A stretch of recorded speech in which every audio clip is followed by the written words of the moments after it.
Analyzing the meaning of your work and not appreciating it. They don't get down. They over-intellectualize, they cerebrate, they ratiocinate excessively.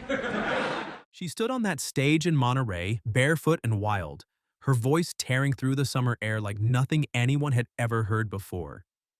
In 3 short years, she'd go from a Texas girl nobody wanted to know to a superstar the whole world couldn't forget. But fame came with a price tag she couldn't afford to pay. This is the story of drugs, fame, and danger. The downfall of Janis Joplin. Port Arthur, Texas, in the 1940s and 50s, was the kind of place where everyone knew everyone else's business. Oil refineries lined the horizon, church on Sunday was mandatory, and you were expected to fall in line. It was a working-class town on the Gulf Coast, conservative and traditional, where fitting in mattered more than standing out. Janis Lynn Joplin was born there on January 19, 1943, at St. Mary's Hospital, to Seth and Dorothy Joplin. Her father worked as an engineer at Texaco. Her mother taught Sunday school at the First Christian Church. Seth and Dorothy were respectable folks, but they weren't like everyone else in Port Arthur. Seth was an atheist married to a Christian woman in a deeply religious town. He was an avid reader, a lover of classical music, and he encouraged his children to think critically, to question, to be individuals. Dorothy felt that Janis needed more attention, more understanding, more room to be herself. Together, Seth and Dorothy encouraged their eldest daughter to think for herself, to be different, to explore art and music and ideas. They got more than they bargained for. Young Janis was bright and artistic, a pretty little girl who loved to draw and paint. She sang in the church choir and seemed happy enough in elementary school. But as she entered her teenage years and moved to Thomas Jefferson High School for her senior year in 1959, something changed. While her classmates listened to the early rock and roll hits of the day, Janis discovered the blues. Bessie Smith, Big Mama Thornton, Lead Belly, Odetta, these were her heroes. She'd listen to the records at friends' houses and at the public library, absorbing every note, every raw emotion they poured into their music. One of her classmates, Grant Lyons, played her an old Lead Belly record, and it opened a door in her mind. This was real music, honest music, music that spoke to something deep inside her. But Port Arthur wasn't ready for a girl like Janis. In a town where girls were expected to wear their hair neat and their skirts proper, Janis showed up looking like a beatnik. She wore black leotards, let her hair go wild, and openly admired artists that most people in Port Arthur had never heard of.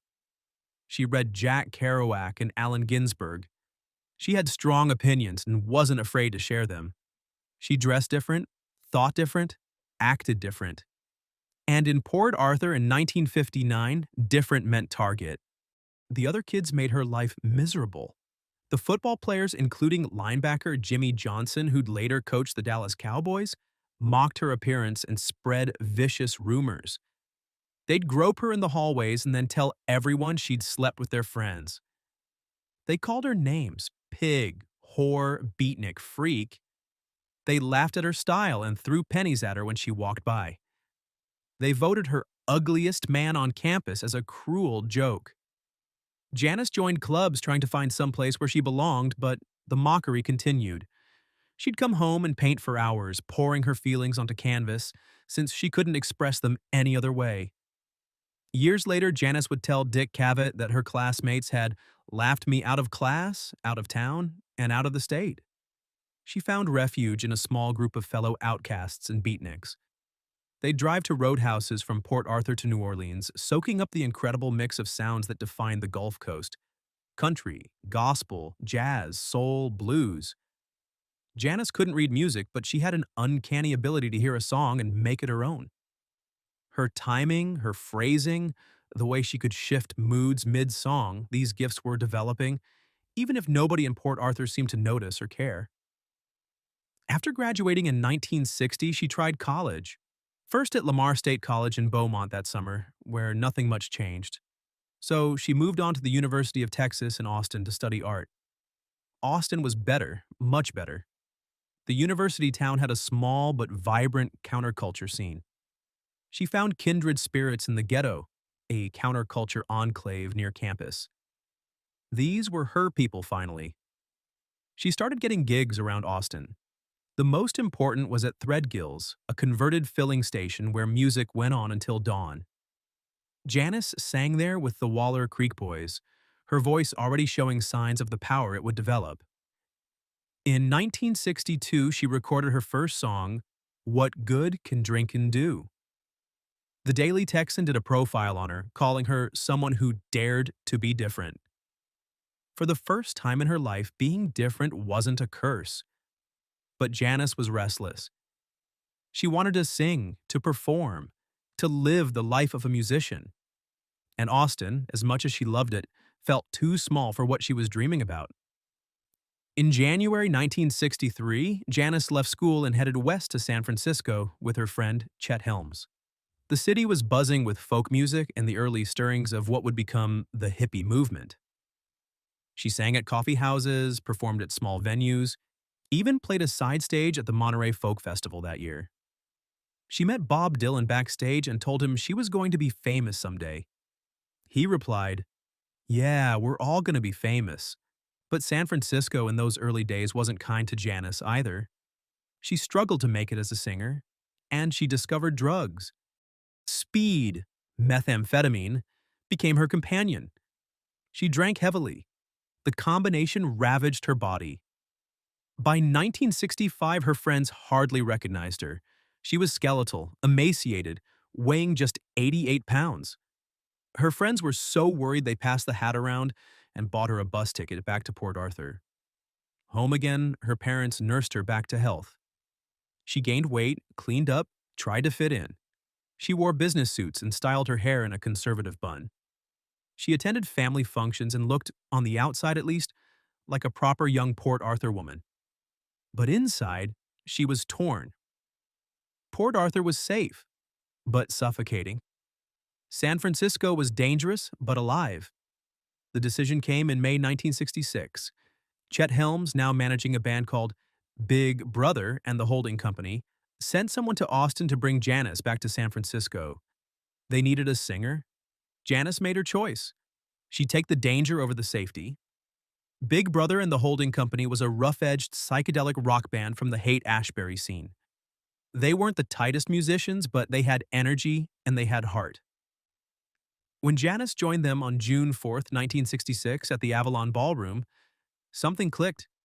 Her voice, raw, powerful, drenched in blues feeling, was exactly what they needed. And they gave her the platform she'd been searching for her whole life. For a year, they played the San Francisco circuit. The Fillmore West, Winterland, Golden Gate Park. The hippie community embraced them. Janis's reputation grew. She was electric on stage, moving with the music, pleading with the audience to feel what she was feeling. When she sang, she gave everything she had. Every ounce of pain from Port Arthur, every moment of rejection, every bit of longing for acceptance, it all poured out through that incredible voice. Then came Monterey. The Monterey International Pop Festival was held June 16th to 18th, 1967, down on the California coast. It was the first major rock festival of its kind, bringing together established acts and unknowns, mixing scenes that had developed separately in San Francisco, Los Angeles, and beyond. The Who was there. Jimi Hendrix, Otis Redding, Ravi Shankar, and Big Brother and the Holding Company, still largely unknown outside the Bay Area. They performed on Saturday afternoon, June 17th. The set went well, but their new manager, Bob Dylan's manager, Albert Grossman, had refused to let the documentary film crew record them. When the audience response proved overwhelming, Grossman changed his mind. Big Brother was given a second slot the next day, the only act to play twice at Monterey, and this time the cameras were rolling. Janis sang Big Mama Thornton's Ball and Chain. For 5 minutes and 45 seconds, she commanded that stage with a ferocity nobody had seen before. The cameras caught famous singer Mama Cass Elliot in the audience, her jaw literally dropping as she watched. Rock critics who prided themselves on being hard to impress wrote that they were knocked over, stunned, riveted. One called her the best rock singer of her generation. When Janis stepped off that stage, she was no longer an unknown. She was on her way to superstardom. Columbia Records came calling. Big Brother's first album for the label, Cheap Thrills, was released in August 1968. The cover was designed by cartoonist Robert Crumb, a striking piece of art. The music inside featured Janis at her finest. Her version of Gershwin's Summertime was haunting and powerful, completely reimagining the classic tune. Piece of My Heart became her signature song, a showcase for everything that made her special. The rawness, the vulnerability, the pain, and hope all mixed together. The sheer force of will in every note. The album shot to #1 on the Billboard charts and sold over 1 million copies in its first month. It stayed on the charts for nearly a year. Janis Joplin was now a certified rock star, recognized everywhere she went. Vogue magazine called her the most staggering leading woman in rock. She appeared on television, gave interviews, performed to sold-out crowds. She'd made it. But success brought its own problems, ones that money and fame couldn't solve. The more famous Janis became, the more she struggled with the person she saw in the mirror. Despite the adoring crowds who screamed her name, despite the critical acclaim, she still felt like that outcast from Port Arthur. She still felt ugly, unwanted, not good enough. The boys who'd thrown pennies at her in high school, their voices were still in her head. She'd built this incredible stage persona, the fearless blues mama, who drank straight from a bottle of Southern Comfort and took lovers without shame or apology. But when she stepped off that stage and the applause died down, she was just Janis again. Janis, who was intelligent and articulate, but painfully shy. Janis, who couldn't understand why she felt so alone when surrounded by people who claimed to love her. Her friend and biographer described her as intelligent, articulate, shy, and sensitive, the complete opposite of her wild stage persona. The public saw Janis the performer, fearless and uninhibited. The private Janis was wounded, insecure, constantly seeking the acceptance she'd never found back home. She read constantly, wrote letters to her family, painted when she had time.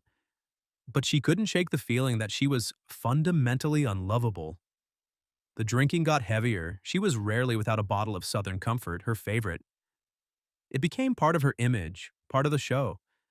But it was also self-medication for the anxiety and depression that plagued her. And in 1969, heroin entered the picture. Heroin was everywhere in the music scene in those days. A lot of musicians were using it, though most people didn't realize how widespread it had become. Janis turned to it as a way to numb herself from the pressures and the fear. The fear of failing, of being exposed as a fraud, of losing everything she'd worked for. The drug provided an escape. When she was high, the voices in her head quieted down. The pain dulled. She could just be without thinking about Port Arthur or the next show, or whether people really loved her or just the idea of her. But heroin is a demanding companion. It doesn't take long before you're not taking it to feel good. You're taking it just to feel normal. And Janis was heading down that road fast. By December 1968, Janis had decided to leave Big Brother. She wanted to work with more technically skilled musicians, and the band wasn't developing the way she hoped. Her first solo album, I Got Dem Ol' Cosmic Blues Again Mama, came out in 1969. It featured songs like Try Just a Little Bit Harder and Cosmic Blues, but the reviews were mixed.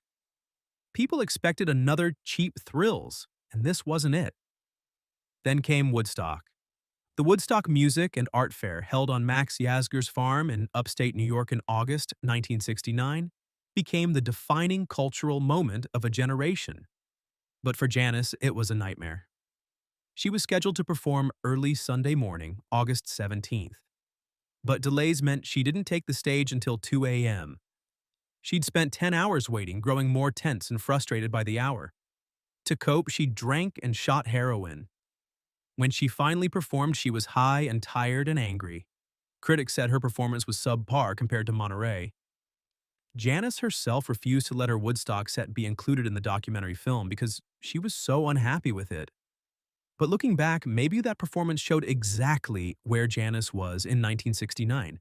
Burning white hot, reckless, always on the edge of spinning out of control, but still somehow pulling it off through sheer force of talent. The Cosmic Blues Band broke up shortly after Woodstock. Janis's heroin use was becoming a serious problem.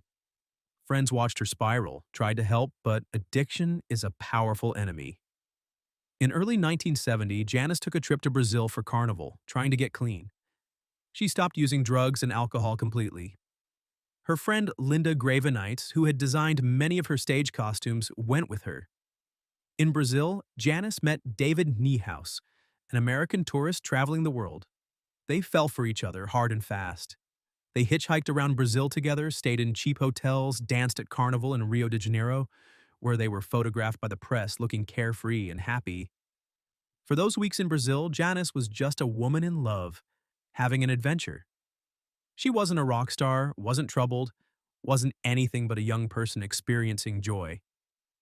The photographs from that trip show her smiling, relaxed, healthy looking. Linda later said they looked like a carefree, happy, healthy young couple having a tremendously good time. She loved the feeling of being clean, of waking up without needing drugs to face the day. She loved being able to feel things again, real feelings, not just numbness. For a moment there, it seemed like maybe she'd turned a corner, like maybe she could beat this thing and build the life she deserved. But when she got back to California, the demons were waiting. The pressure, the expectations, the old wounds, they were all still there. In 1970, Janis put together a new band, the Full Tilt Boogie Band. These were skilled musicians who could keep up with her, who understood where she wanted to go musically. They clicked right away, developing a tighter sound while maintaining that raw, emotional power that was Janis's trademark. And she got engaged to Seth Morgan, a Berkeley student from a wealthy East Coast family.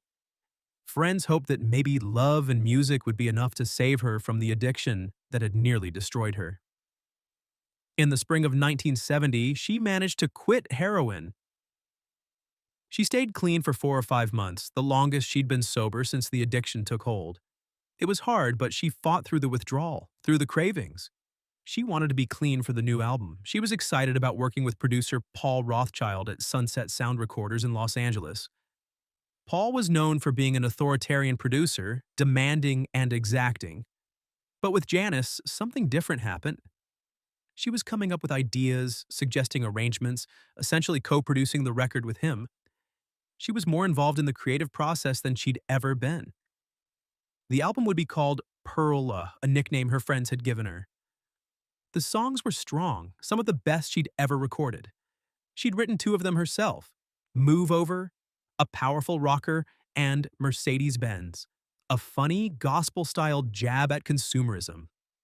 The band was nailing the arrangements, and Janis's vocals were as powerful as they'd ever been. Maybe more powerful because she was sober and present in a way she hadn't been in years. August 1970 brought one last trip to Port Arthur. It was her 10th high school reunion. 10 years since graduation. 10 years since she'd escaped that town that had made her so miserable. She came back a rock star, a wealthy woman, an icon of the counterculture. Maybe she wanted revenge. Maybe she wanted them to finally accept her. Maybe she just wanted to prove she'd made it despite them. The reunion was painful. She'd criticized Port Arthur on national television, and people remembered. When reporters asked her about her childhood, you could see her almost break down on camera.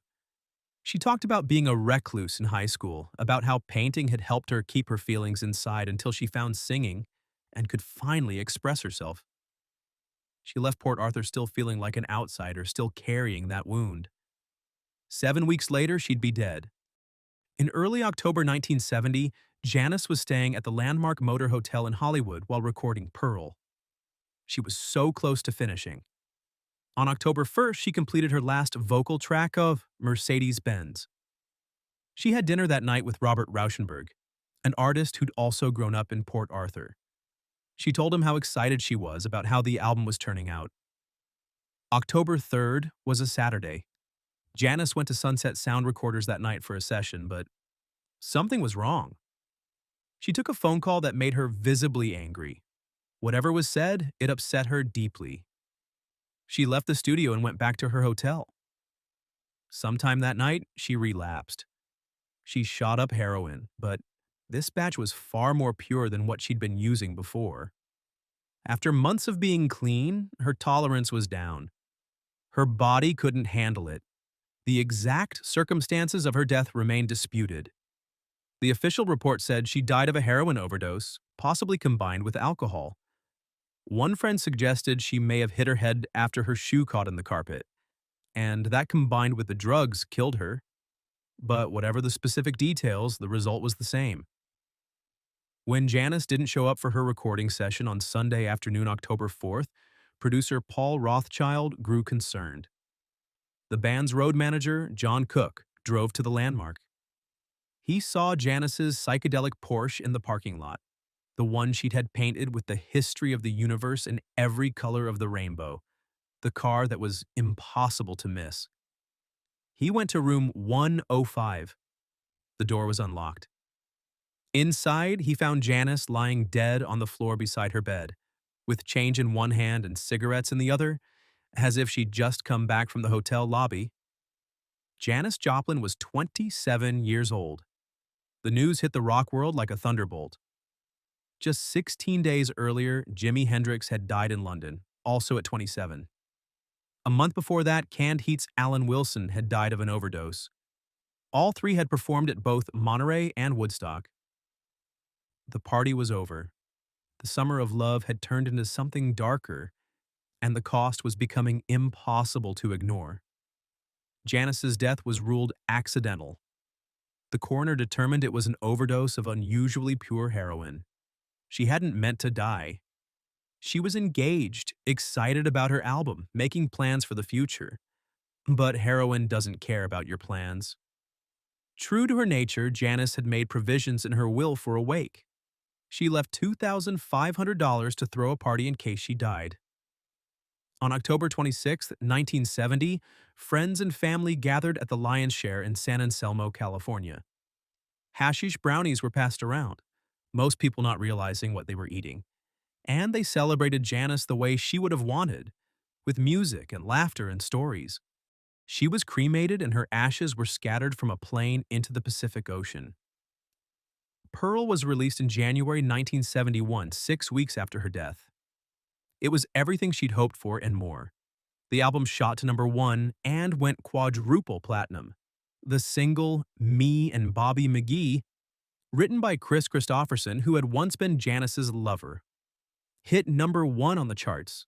She'd finally created the masterpiece she'd been reaching for her entire career. But she wasn't there to see it. Janis Joplin's life lasted just 27 years, but her impact on music was immeasurable. She shattered every expectation of what a female rock singer could be. She didn't stand still and sing pretty. She moved. She screamed. She poured out her guts through that voice. She made it okay for women in rock to be raw, to be powerful, to be real.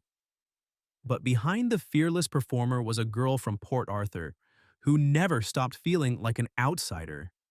The drugs that killed her weren't just about getting high. They were about numbing the pain of never feeling like she was enough. The alcohol, the heroin, they were ways to quiet the voices in her head that still heard those kids laughing at her in the hallways, still felt the sting of rejection. In 1995, Janis was inducted into the Rock and Roll Hall of Fame. In 2005, she received a Grammy Lifetime Achievement Award. Rolling Stone ranked her as one of the greatest artists and singers of all time. Port Arthur, the town that once shunned her, eventually embraced her memory. In 1988, they dedicated a memorial bust in her honor. The Museum of the Gulf Coast features her prominently. Every January, they hold a birthday celebration for her. Her psychedelic Porsche, that impossible-to-miss symbol of her wild spirit, sold at auction in 2016 for $1.76 million. Janis once said she made love to 2,000 cats and a few hundred chicks, and people could do with that information what they wanted. She lived loud, loved hard, and sang like she was emptying out every bit of pain and joy inside her. She was one of a kind. But the price of fame combined with the weight of old wounds that never healed and the trap of addiction proved too much. She got lost in the danger before she could fully appreciate what she'd achieved. And the world lost a voice that will never be matched. If this story moved you, please hit that like button and subscribe to our channel for more deep dives into the legends of rock and roll. Let us know in the comments. What's your favorite Janis Joplin song? Thanks for watching.